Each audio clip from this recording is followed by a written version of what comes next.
আমার ছোট ছেলে এখন প্রায় সময় বলে, আম্মু ভাই আমাদেরকে কার কাছে রেখে গেছে, বা আমি তোমাদের কার কাছে রেখে দিলাম। সে জানে ক্যান্সার জিনিসটা অনেক ভয়ঙ্কর, কারণ 1 বছর আগে ওর ফুপি মারা গেছে।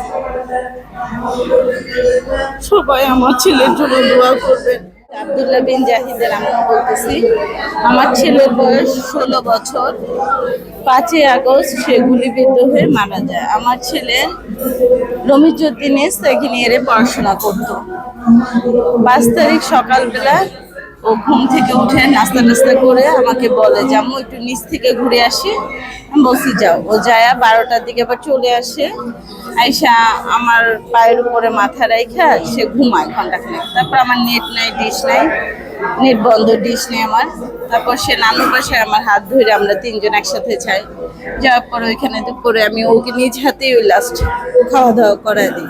ও হাত দিয়ে ভাত খুব কম খাইতো, আমি ওকে বেশি খাওয়াই দিতাম, গোসল করাই দিতাম, যেটা আমি ছোট ছেলেকে কখনো করিনি। কিন্তু আমার বড় সন্তানকে আমার তুইলা খাওয়াইতে হইতো। 4:30টার দিকে ওকে আমি আলু দিয়ে ইলিশ মাছ রান্না করছি, নানু খাওয়া দাওয়া করে ওরাও বলতেছে আম্মু আমি একটু আনন্দ মিছিলে যাই। ও বের হয়েছে। তো বের হওয়ার পরে বলছে বাবা মাগরিবের সাথে সাথে চলে এসে। বলছে আচ্ছা। মাগরিবের আজান 7টা 8-এ দিছে। আমি 12তে ওকে 2বার ফোন দিছি, ও রিসিভ করে নাই।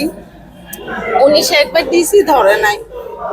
আবার দিছি, পরে ধরছে। সালাম দিয়ে জিজ্ঞেস করছি বাবা সন্ধ্যা হয় নাই? ও বলছে আম্মু আমি এয়ারপোর্টের মাথায় আধা ঘন্টার মধ্যে আসতেছি। 19 সেকেন্ড ওর সাথে আমার কথা হয়েছে।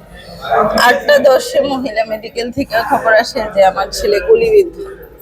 আমার যাইতে যাইতে আধা ঘন্টার মতো গেছে।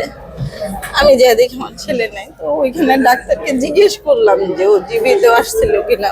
ডাক্তার বলছে হ্যাঁ ও জীবিত আসছিল, ওর 2টা গুলি লাগছে, একটা গলার এই পাশ থেকে একটা পিছনে। তো গলার এটা ডাক্তার দেখতে পাচ্ছে, পিছনেরটা ওরা দেখে নাই, কারণ আমরা গোসলের সময় ওর পিছনের গুলিটা দেখছি। এই হত্যাকাণ্ডের বিচার চান কিনা বা সরকারের কাছে কি প্রত্যাশা করেন? আমি অবশ্যই আমার মতো যারা সন্তান হারা হয়েছে, যারা পিতা হারা হয়েছে, যারা তার স্বামীকে হারাইছে, আমি অবশ্যই তাদের ন্যায় বিচার চাই। আমি তাদের উপযুক্ত শাস্তি চাই। আমি এমন একটা পজিশনে এখন দাঁড়ায় আছি, আমি এখন শুধু চিন্তা করি আমার বড় ছেলে থাকলে তখন ছোট ছেলেটাকে নিয়ে আমার এত একা দৌড়াইতে হতো না, কারণ আমি সম্পূর্ণ একা ওকে নিয়ে দৌড়াচ্ছি। আর এটার ন্যায্য বিচার আমি ভবিষ্যতে যে সরকার আসবে তাদের কাছে চাই। আমার ছেলেকে যেমন গুলি করে মারছে, আমার ছেলে যেমন আমাকে শেষ কোনো কথা বলতে পারেনি, তাদের বিচারটাও যেন ওইরকম করুণ ভাবেই হয়। বিএনপি, আমরা বিএনপির পরিবার, আমার ছেলের অসুস্থতার খবর শোনার পর থেকে তারা আমাকে আর্থিকভাবে সব সাহায্যই করতেছে। আজকে তাকে কেমন টাকাটা দিছে, তার কেমন চলতেছে, রেডিও চলতেছে, ওই টাকাটা তারা দিছে। না, আমার রিজভি স্যারের সাথে এখনো কথা হয়নি। ওর চিকিৎসা বাটটা কেমন যদি একটা আইডিয়া দিতে? আমার মাসে 2টা কেমন লাগে, 2টা কেমন তো 1 লাখ টাকা লাগে। আর সপ্তাহে 5টা রেডিও চলে। মাসে 4 সপ্তাহে শুধু শুক্র শনিবার বাদ দিয়ে রবি থেকে বৃহস্পতিবার প্রতিদিনই রেডিও চলে। রেডিও খরচ 6,000 টাকা করে। না সার্জিস আমার ছেলের মারা যাওয়ার মনে হয় 1 মাস পরে একদিন বাসায় আসছিল। আমি শুধু জুলাই ফাউন্ডেশন থেকে 5 লাখ টাকা পাইছি।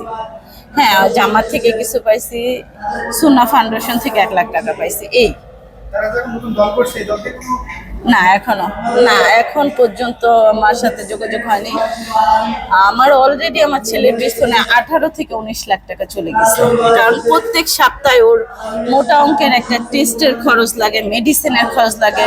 আমার তো ইনকামের, ওকে প্রতিদিন আমার সিএনজি দিয়ে যদি সিএমএইচে যাতায়াত করি, আমার যাতায়াতে 1000 টাকা চলে যায়। কিভাবে টের পেলেন এতদিন? এর আগে কখনো আপনাদের এই ক্যান্সার না, ও আমার বড় ছেলে মারা যাওয়ার আগে থেকে অসুস্থ ছিল, কিন্তু ক্লোন ক্যান্সারটা হচ্ছে ফার্স্ট স্টেজ, হচ্ছে আপনার বংশগত কারো থাকলে এটা হবে, আর এটা 50 আপের উপরে গেলে হয়। এর জন্য আমি ওকে যতই ডাক্তার দেখাইছি ও ধরা পড়ে না। আমার বড় ছেলে মারা যায় যখন, তখন ও হাঁটা চলা করতে পারে না, ও ব্লাড নেমে গেছিল 5.5-এ, যেটা ওর থাকার কথা 13 পয়েন্ট। তারপরে যে আস্তে আস্তে আমি পিজিতে ভর্তি করাইলাম। 5 তারিখে ধরা পড়ছে, 10 তারিখে ওকে পিজিতে ভর্তি করেছি। ওই ভর্তি অবস্থায় আমি 2 লাখ টাকা টেস্ট করানোর পরে ক্লোন্ডোস্কোপি করানোর পরে এটা ধরা পড়ছে যে টিউমার আছে। তারপর biopsy test, CT scan, MRI করার পরে আমি কনফার্ম হয়েছি, তাও সেটা 3rd স্টেজে। ডাক্তার দেশের বাহিরের কথা বা এরকম কিছু বলছে কিনা? বাহিরের কথা বলছে, কিন্তু ও যে স্টেজে ধরা পড়ছে ওই স্টেজে ওকে কখনো আমি মানে ট্রিটমেন্ট শুরু করাটা মানে অন দ্য স্পট ছিল যে এখনই তার কেমো দিতে হবে।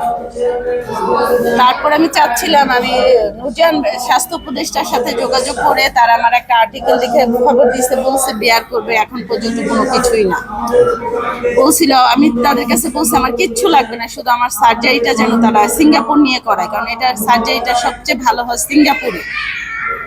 আজ পর্যন্ত ওই পর্যন্তই আমি আসছি। এরপরে আর কেউ যোগাযোগ করেনি? তারা এই অ্যাপ্লিকেশন ওই অ্যাপ্লিকেশন, আসলে আমার তো কেউ নাই, আমার শুধু ছোট দুইটা, একটা ছোট ভাই আর বড় ভাই। তারাও এখানে যে খরচ, তার বাইরেও তো আমার খরচ আছে, আমরা দুইজন থাকি, আমাদের বাসা ভাড়া, ওর মেডিসিন খরচ, ওর টেস্টের খরচ, এবং ওর তো ও ক্যান্সার এমন একটা জিনিস, ভাত খাওয়াটা নিষেধ থাকে, ফল খাইতে অনেক কষ্ট।